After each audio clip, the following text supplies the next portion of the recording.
Teman-teman, pertolongan kita di dalam ibadah hari ini adalah daripada Tuhan yang menjadikan langit dan bumi. Kiranya turunlah ke atas kita sekalian, kasih setia dari Allah Bapa, penghiburan daripada Tuhan Yesus Kristus dan penyertaan daripada Allah Roh Kudus. Amin.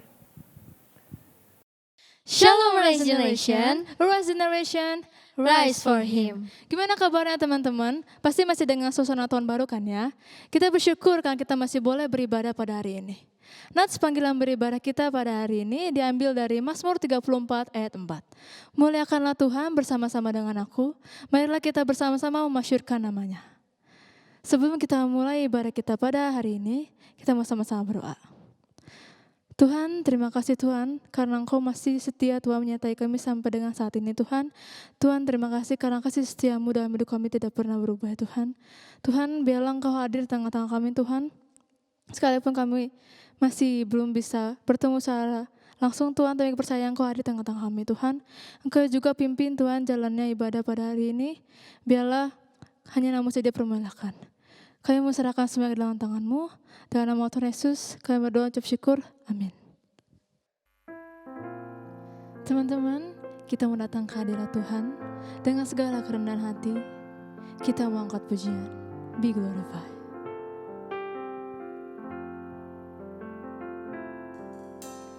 Glory to God in the highest. For your great and matchless name, I worship you and honor you. You're lifted up in this place. Jesus the Son, there's no others. Heavenly King, Lamb of God, for you alone, the Holy One, you're lifted up in this place. Oh God, I worship you. Oh God, I worship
Masih tetap semangat ya teman-teman.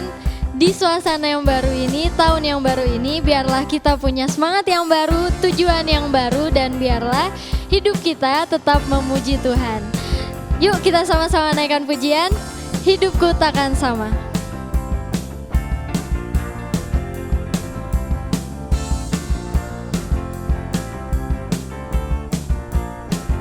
Kaulah satu-satunya, kaulah satu-satunya,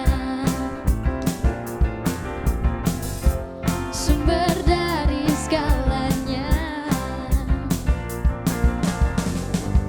Kau kebenaran yang selalu ku pegang, kau keyakinanku untuk bersinar terang.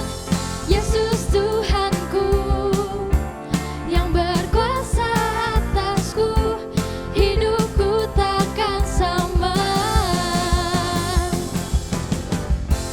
Ku tahu sungguh anugerah-Mu bagiku, hidupku takkan sama.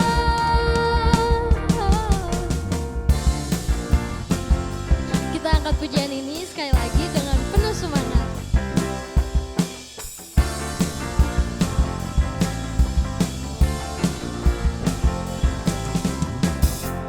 Kaulah satu-satunya, sumber dari segalanya. Kau kebenaran yang selalu ku pegang, kau keyakinanku untuk bersinar terang. Yesus Tuhanku yang berkuasa atasku, hidupku takkan sama. Ku tahu sungguh anugerah-Mu bagiku, hidupku takkan sama. Yesus Tuhanku yang berkuasa atasku, hidupku takkan sama. Ku tahu sungguh, ku tahu sungguh anugerah-Mu bagiku, hidupku takkan sama. Yesus Tuhanku yang berkuasa atasku, hidupku takkan sama. Ku tahu sungguh anugerah-Mu bagiku, hidupku takkan sama.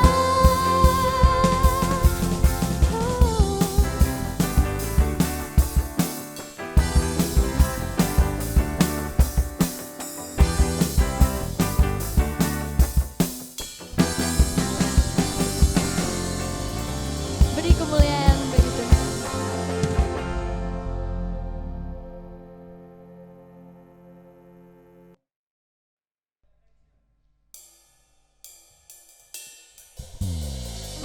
Teman-teman, Tuhan sudah memberikan kita hidup yang baru. Mari kita semakin mengandalkan Tuhan dan semakin setia kepada Tuhan sampai akhir hidup kita.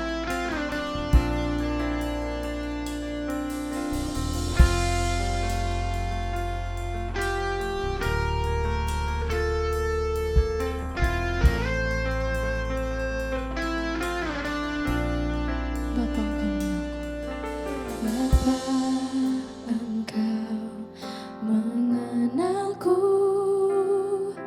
lebih dari siapapun.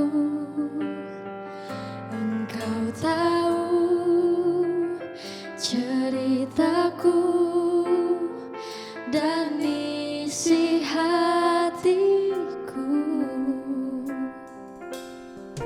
Tak peduli masa lalu, Engkau tetap memilihku.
jadi karya yang indah. Kini aku percaya tiada yang mustahil bagimu. Kuasamu kuatkanku, dasarku berharap. Kini aku berserah pada rancanganmu bagiku. Ku ikuti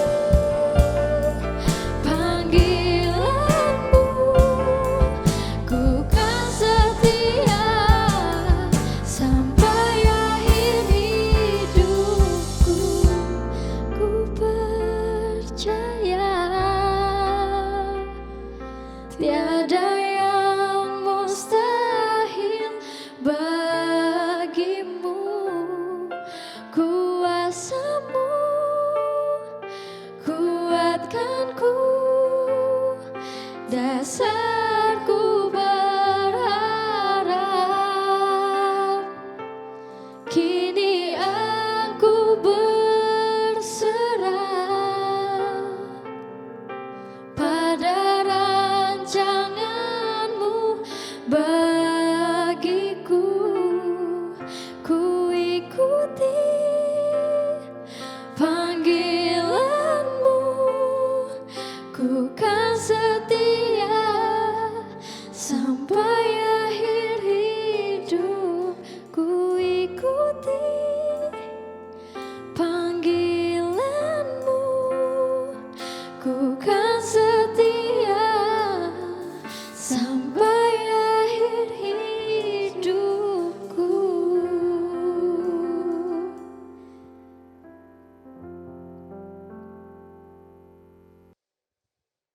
Halo, Shalom Rise Generation. Bersyukur Tuhan masih beri kesempatan bagi kita untuk bersama merenungkan firman hari ini. Hari ini kita akan belajar satu tema yang sangat menarik, yaitu meaningful life. Hidup yang sangat berarti. Nah, sebelum kita bersama belajar firman Tuhan, mari kita bersama berdoa. Tuhan Yesus, terima kasih buat kemurahan-Mu bagi kami. Kami boleh diberi kesempatan hari ini untuk kembali belajar kebenaran firman-Mu. Tuhan kiranya berkati setiap kebenaran yang kami pelajari ini, biarlah sungguh boleh mengubahkan kehidupan kami. Tuhan yang menolong setiap kami, untuk kami bolehlah mengerti, menyimpan firman-Mu, menerimanya dengan segenap hati kami dan melakukannya di dalam hidup kami dengan setia. Kiranya nama Tuhan boleh dimuliakan melalui kehidupan setiap kami. Serahkan semua kebenaran yang kami dengar ini, dan kami mau sambut firman-Mu dengan penuh ucapan syukur dan rendah hati. Di dalam nama Yesus Tuhan dan Juru Selamat kami yang hidup, kami berdoa. Amin. Teman-teman, saya akan membacakan nats kita dari 2 Korintus 6 ayat 1 sampai 10. Teman-teman di rumah boleh silakan perhatikan ya, saya akan bacakan untuk setiap kita. Paulus dalam pelayanannya. Sebagai teman-teman sekerja, kami menasihatkan kamu supaya kamu jangan membuat menjadi sia-sia kasih karunia Allah yang telah kamu terima. Sebab Allah berfirman, pada waktu aku berkenan, aku akan mendengarkan engkau. Dan pada hari aku menyelamatkan, aku akan menolong engkau. Sesungguhnya hari ini adalah waktu perkenanan itu. Sesungguhnya hari ini adalah hari penyelamatan itu. Dalam hal apapun, kami tidak memberi sebab orang tersandung, supaya pelayanan kami jangan sampai dicela. Sebaliknya, dalam segala hal kami menunjukkan bahwa kami adalah pelayan Allah, yaitu dalam menahan dengan penuh kesabaran, dalam penderitaan, kesesakan dan kesukaran, dalam menanggung dera, dalam penjara dan kerusuhan, dalam berjerih payah, dalam berjaga-jaga dan berpuasa, dalam kemurnian hati, pengetahuan, kesabaran dan kemurahan hati, dalam Roh Kudus dan kasih yang tidak munafik, dalam pemberitaan kebenaran dan kekuasaan Allah, dengan menggunakan senjata-senjata keadilan untuk menyerang ataupun untuk membela. Ketika dihormati dan ketika dihina, ketika diumpat atau ketika dipuji, ketika dianggap sebagai penipu namun dipercaya, sebagai orang yang tidak dikenal namun terkenal, sebagai orang yang nyaris mati dan sungguh kami hidup, sebagai orang yang dihajar namun tidak mati, sebagai orang berduka cita namun senantiasa bersuka cita, sebagai orang miskin namun memperkaya banyak orang, sebagai orang tak bermilik sekalipun kami memiliki segala sesuatu. Teman-teman, tidak banyak orang di dunia ini yang dengan berani berkata, aku telah menjalani hidup yang bermakna. Kenapa? Karena mungkin memang tidak banyak orang yang berhasil mencapainya. Atau bahkan sekedar merasa mereka itu sudah berhasil mencapai satu hidup yang bermakna, berarti. Nah, siapa yang dapat menjawab pertanyaan ini? Apa makna dari hidup itu sendiri? Nah, kalau kita bertanya bahkan ke orang yang sudah berusia 100 tahun, mereka belum tentu bisa menjawab pertanyaan ini. Kenapa? Karena ternyata teman-teman, makna hidup itu tidak bergantung dari seberapa lama kita sudah menjalaninya. Ternyata tidak bergantung pada itu. Nah, teman-teman, demi bisa membuat hidup bermakna, banyak orang itu berusaha untuk mencari dengan giat makna hidup itu. Dengan cara apa? Dengan cara mereka melakukan sesuatu. Mereka berusaha untuk mencapai satu target di dalam hidup mereka. Tujuannya apa? Tujuannya adalah ketika mereka berhasil mencapai sesuatu, mereka dapat merasa hidupku tidak sia-sia. Ada sesuatu yang aku berhasil capai. Kenapa demikian? Karena memang dunia mengajarkan hidup kamu berharga tergantung dari apa? Dari apa yang kamu bisa capai. Apa yang berhasil kamu capai. Itulah yang menentukan hidupmu berharga atau tidak, kata dunia. Nah, berbicara tentang pencapaian, seringkali kata pencapaian ini dikaitkan dengan 3 hal. Materi, popularitas, dan yang ketiga kuasa atau pengaruh. Ingat ya, seringkali dunia itu mengaitkan kata pencapaian itu dengan 3 hal ini. Materi, popularitas, dan kuasa atau pengaruh. Nah, kalau seseorang tidak berhasil mencapai hal tersebut, orang itu disebut gagal. Sementara kalau mereka berhasil, mereka disebut orang yang sukses. Di luar itu orang yang biasa. Nah, secara tidak sadar sebenarnya teman-teman, kita sudah membagi manusia dengan 3 jenis orang. Yang pertama orang sukses, yang kedua orang biasa, dan yang ketiga itu dikatakan sebagai orang yang gagal. Hanya berdasarkan pencapaian dalam tanda kutip dari definisi di atas. Nah, kalau benar definisi hidup bermakna itu sesempit itu teman-teman, maka kita bisa katakan hidupnya Raja Herodes lebih bermakna daripada Rasul Paulus. Kenapa? Karena Raja Herodes punya kuasa, dia populer, seorang raja, dia kaya, karirnya cemerlang.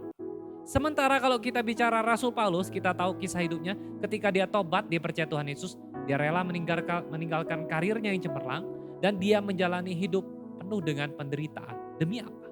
Demi memberitakan Injil. Nah, bahkan teman-teman, bagaimana sih akhir hidup Rasul Paulus? Dia berakhir meninggal dengan cara dipenggal pada pemerintahan Kaisar Nero. Oleh karena dia memberitakan Injil. Pada masa itu, di masa itu, siapa yang ingin jadi seperti Rasul Paulus? Mungkin hampir tidak ada. Sama halnya seperti kisah hidup Tuhan Yesus ketika ia di dunia. Ketika Tuhan Yesus menyatakan kebenaran tentang jalan keselamatan, apa yang terjadi? Banyak orang tidak menyukai dia. Akhirnya dia punya banyak musuh. Kemudian apa yang terjadi? Orang-orang yang membenci Tuhan Yesus ini berusaha memfitnah. Dan akhirnya apa yang terjadi? Tuhan Yesus berhasil difitnah, Tuhan Yesus ditangkap, dan mereka tidak puas melihat Tuhan Yesus hanya cuma disiksa. Tidak puas, kami ingin dia mati. Lalu mereka mulai menghasut rakyat, mereka menghasut penguasa saat itu agar Tuhan Yesus disalibkan. Dan mereka berhasil melakukan rencana yang jahat tersebut. Bayangkan teman-teman, saat Tuhan Yesus ditangkap, saat Tuhan Yesus disiksa, siapa di antara murid-murid yang mau mengakui dia sebagai Mesias, yang berani berkata terang-terang, oh dia guruku, dia Mesias. Adakah? Tidak ada, teman-teman. Kalau kita baca kisah salib Tuhan Yesus ya. Ketika Tuhan Yesus ditangkap, murid-murid itu lari meninggalkan dia. Bahkan Petrus, orang yang berkata, Tuhan, sekali-kali aku tidak akan meninggalkan engkau. Apa yang terjadi pada Petrus? Dia menyangkal Tuhan Yesus sebanyak 3 kali. Dan ketika Tuhan Yesus akhirnya disalibkan, teman-teman, di tengah-tengah 2 orang penjahat, siapa yang bangga terhadap kondisi tersebut? Apakah murid-murid saat itu bangga dan berkata, oh itu guruku yang disalibkan? Ada yang berkata seperti itu? Tidak ada. Tidak ada bahkan yang berani mengakui Tuhan Yesus sebagai gurunya. Murid-murid, kalau kita baca teman-teman kisah para rasul, mereka di awal-awalnya mereka itu ketakutan. Mereka sembunyi. Mereka takut orang-orang itu tahu mereka pengikut Yesus. Itu yang terjadi. Jadi kisah hidup Tuhan Yesus sungguh tragis di mata banyak orang saat itu. Khususnya di mata orang-orang yang menolak Injil. Nah, tapi herannya teman-teman, jalan salib itulah yang Tuhan Yesus pilih. Dan ia jalani tanpa penyesalan sedikit pun. Ia rela dihina, ia rela direndahkan, ia rela dianggap gila. Dan ketika ia akhirnya disalib, saya yakin saat itu banyak orang berkata, ya orang gagal, aku tidak mau menjadi seperti dirinya. Bahkan mungkin ada orang yang berkata seperti, dosa apa sih yang telah dia lakukan sampai dia melakukan, sampai hal tragis ini terjadi kepada dia. Tuhan Yesus menjadi bahan olok-olokan banyak orang, ia menjadi lambang penghinaan dan penghukuman tertinggi yang bisa dialami manusia saat itu. Jadi kita bisa lihat di sini ada satu kontras. Ketika manusia berusaha untuk meninggikan diri agar hidup mereka disebut bermakna, agar mereka disebut berhasil. Tapi Tuhan Yesus malah melepaskan semuanya, dia berinkarnasi menjadi manusia dan merendahkan diri sampai mati di kayu salib. Tujuannya apa? Bukan demi popularitas tentu saja. Bukan juga karena kekayaan. Bukan juga demi kekuasaan.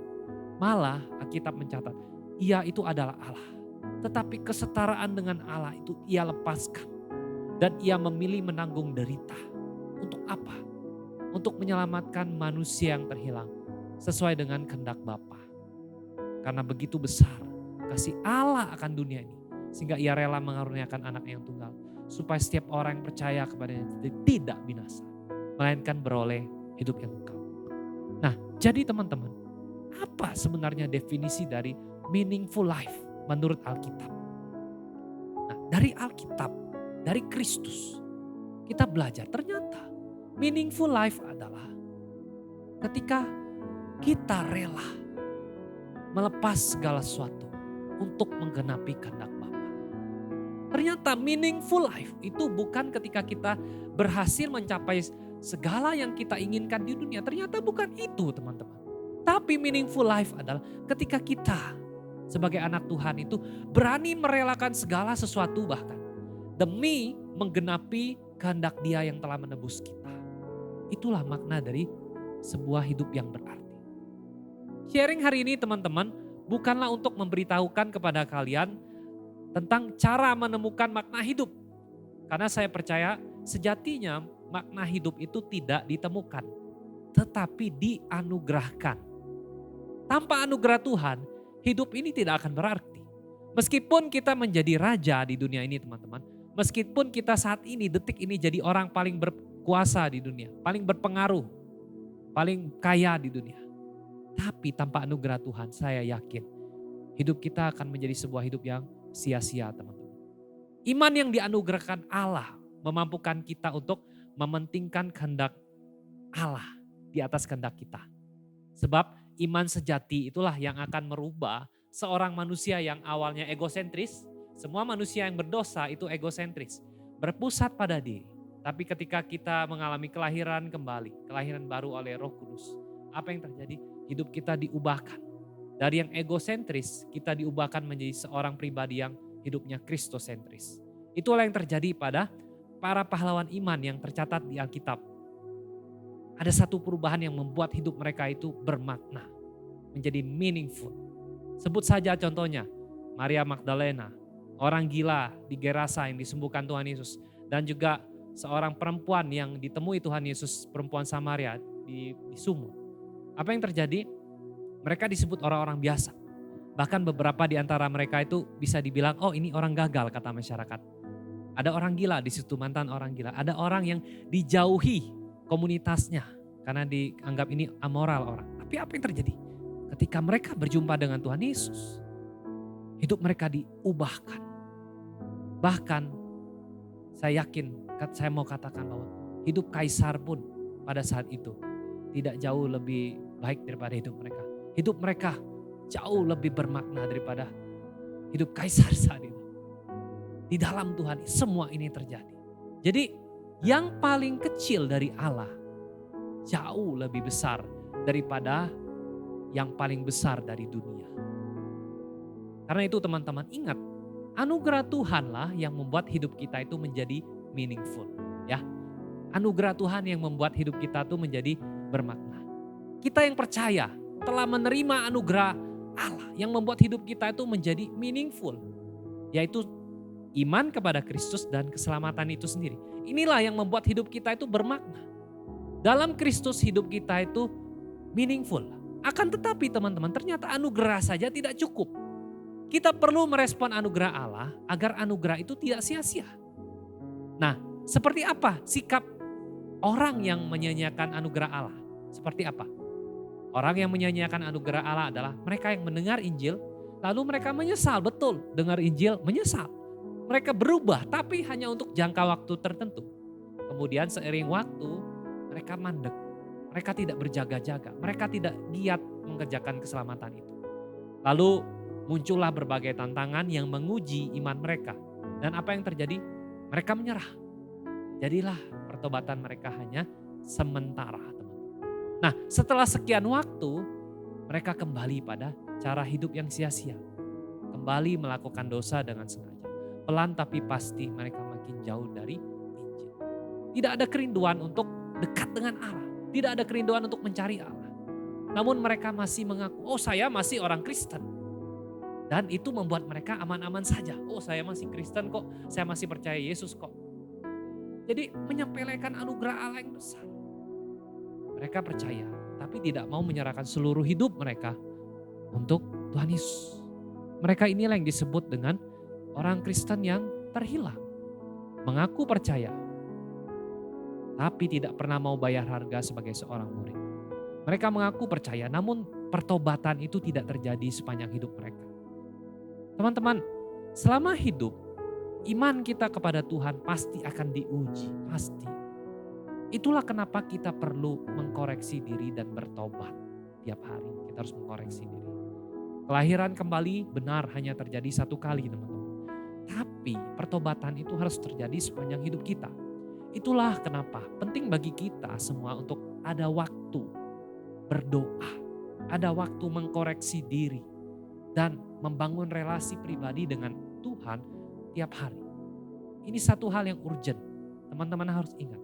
Nah, masalahnya biasanya makin kita itu berusaha mau dekat ke Tuhan, misalkan contohnya ya, mau komit untuk setia baca Alkitab, setia saat teduh, maka ada saja tantangan yang berusaha menggagalkan. Contohnya ya, sederhana, simple. Pagi-pagi teman-teman mungkin sudah berencana untuk bangun saat teduh baca Alkitab. Tapi waktu bangun melek, tiba-tiba rasa malas itu menguasai. Akhirnya aduh malas bangun, lama-lama nempel di kasur, gak jadi ngapa-ngapain. Gak jadi doa, gak jadi saat teduh.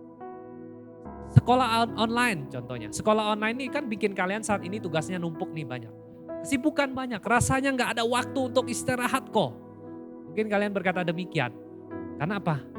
Karena tugasnya begitu numpuk. Capek akhirnya, ketiduran terus. Ada waktu kosong, tidur. Saat teduh dan baca Alkitabnya akhirnya bolong terus. Alasannya apa? Kecapean, sibuk. Contoh lain lagi, saat ini karena COVID, kalian tidak bisa kemana-mana. Sahabat setia kalian ya handphone kalian. Nah, handphone jadi sahabat setia, medsos rame. Stalking ini itu pakai HP kalian dari pagi sampai siang. lihat postingan orang, cek berapa yang like di postingan kita. Ada game baru rilis, rame main game terus. Lupa waktu. Akhirnya apa yang terjadi? Lupa Tuhan juga. Kenapa? Karena terlalu banyak yang nge-distract hidup kalian. Sampai akhirnya Tuhan tersingkir oleh yang lebih menarik menurut kalian. Jadi pelan tapi pasti akhirnya diri kita pasti merasa kosong kalau kita menjalani hidup demikian. Kenapa? Karena roh kita tidak dikasih makan makanan rohani. Malah kedagingan kita lah yang kita kasih makan terus. Dengan cara apa? Dengan cara kita melakukan dosa-dosa yang kita pandang itu dosa kecil menurut kita. Oh itu mah biasa. Tapi kita lakukan dengan konsisten. Sebenarnya kita tahu itu gak boleh. Tapi terus menerus kita lakukan. Kenapa kita kalah terus? Karena sejatinya teman-teman, kedagingan kita itu lebih kuat saat itu. Kenapa kedagingan lebih kuat? Karena dikasih makan terus. Dikasih makan terus. Belum sempat tobat untuk satu dosa, sudah buat dosa yang baru lagi. Akhirnya kita kembali ke kebiasaan lama kita. Nah teman-teman, kita harus hati-hati. Karena kalau kita menjalani hidup seperti itu sama artinya kita sedang menyia-nyiakan anugerah Tuhan yang telah kita terima. Nah, firman Tuhan hari ini mengingatkan kita teman-teman. Hidup yang meaningful adalah hidup yang rela melepaskan segala sesuatu demi melakukan kehendak Bapa, ya. Namun tidak akan mungkin kita bisa menang melawan keegoisan kita, kedagingan kita tanpa perlawanan. Gak mungkin. Kedagingan kita itu pasti berontak. Ketika kita berusaha untuk mendahulukan kehendak Allah. Pasti. Keegoisan kita itu pasti teriak. Ketika kita berusaha mendahulukan maunya Tuhan dibandingkan maunya kita. Karena itu kita perlu bergantung pada Tuhan. Setiap hari. Agar apa? Agar kita tuh dimampukan oleh kuasa Roh Kudus. Melepas semua keinginan kita. Demi kehendak Tuhan itu terlaksana. Memang sakit teman-teman. Terkadang juga gak enak. Tapi itulah kebenaran yang memerdekakan. Nah di dalam bagian yang kita baca tadi ya. Rasul Paulus tuh mengalami pergumulan yang sama. Jangan pikir Rasul Paulus tidak bergumul. Rasul Paulus bergumul. Tapi dia menang. Dan dia mengingatkan kita semua hari ini. Teman-teman jangan sampai kita jadi batu sandungan bagi orang lain. Apalagi mereka yang belum kenal Tuhan. Tunjukkan kepada dunia bahwa Kristus adalah Allah yang benar. Caranya gimana? Tunjukkan lewat kualitas karakter kita. Kualitas karakter yang berasal dari iman kepada Tuhan. Karena itu teman-teman, carilah Tuhan setiap hari. Dalam segala hal, dalam segala keadaan. Jangan lupa untuk berjaga-jaga. Caranya selalu ambil waktu tiap hari untuk mengkoreksi diri. Untuk berdoa, untuk tenang di hadapan Tuhan. Jangan sampai kesibukan kita membuat kita malah mengabaikan waktu bersama dengan Tuhan. Sesibuk apapun kita, tetaplah berdoa. Dan jangan lupa tiap hari untuk berikan roh kita makanan rohani yang bergizi. Yaitu apa? Firman Tuhan. Agar apa? Agar roh kita itu bertumbuh dan makin kuat. Sebab dikasih makan kebenaran terus setiap hari. Inilah teman-teman langkah pertama menuju hidup yang bermakna. Langkah pertamanya apa? Berjalan bersama Tuhan setiap hari. Ini langkah pertama. Lakukan ini teman-teman. Mengutamakan kehendak Tuhan itu bukan berarti kita tidak boleh punya kehendak. Bukan. Tidak boleh punya mimpi. Tidak boleh punya cita-cita. Bukan itu. Perhatikan teman-teman. Tuhan tidak melarang kita punya dream. Tuhan malah ingin menolong kita semua mencapai dream itu menjadi nyata. Ia ingin membawa kita kepada jalan menuju hidup yang bermakna. Itulah kenapa kita perlu tanya Tuhan setiap hari. Tuhan apakah ini benar? Tuhan apakah ini memuliakan Engkau? Tuhan itu bersuka cita teman-teman. Ketika teman-teman kita melibatkan dia dalam menjalani hidup ini. Percayalah satu hal. Tuhan itu jauh lebih ingin membuat hidup kita berarti. Bahkan lebih daripada kita ingin membuat hidup kita itu berarti. Percayalah kita. Ketika kita menjadikan Kristus sebagai pusat hidup kita. Bukan diri kita atau yang lain. Hidup kita pasti tidak akan sia-sia teman-teman. Amin. Karena itu teman-teman. Carilah dahulu kerajaan Allah dan kebenaran. semuanya itu akan ditambahkannya kepadamu.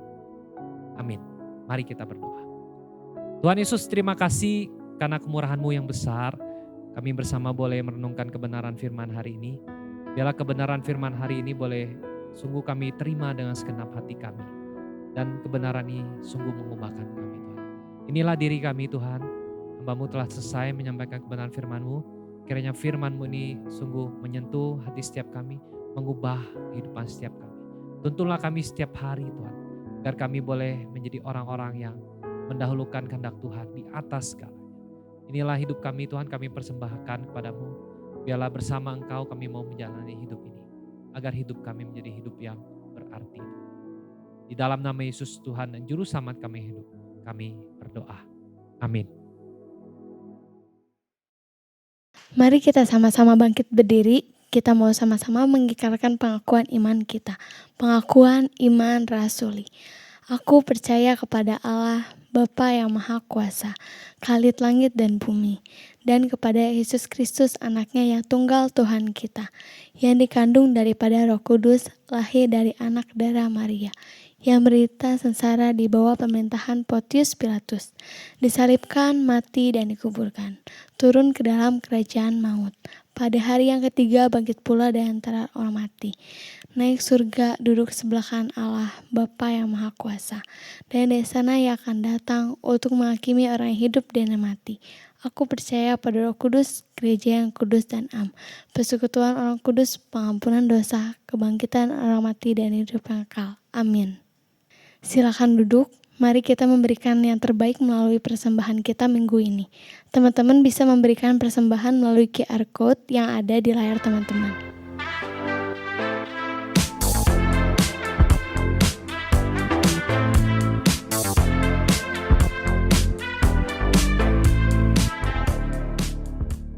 Teman-teman semua, arahkanlah hatimu kepada Tuhan Yesus dan terimalah berkat Tuhan. Kiranya kasih setia daripada Allah Bapa, penghiburan daripada Tuhan Yesus Kristus, dan penyertaan dari Allah Roh Kudus senantiasa menyertai kita sekalian dari sekarang sampai Tuhan Yesus datang kedua kalinya. Amin. Amin.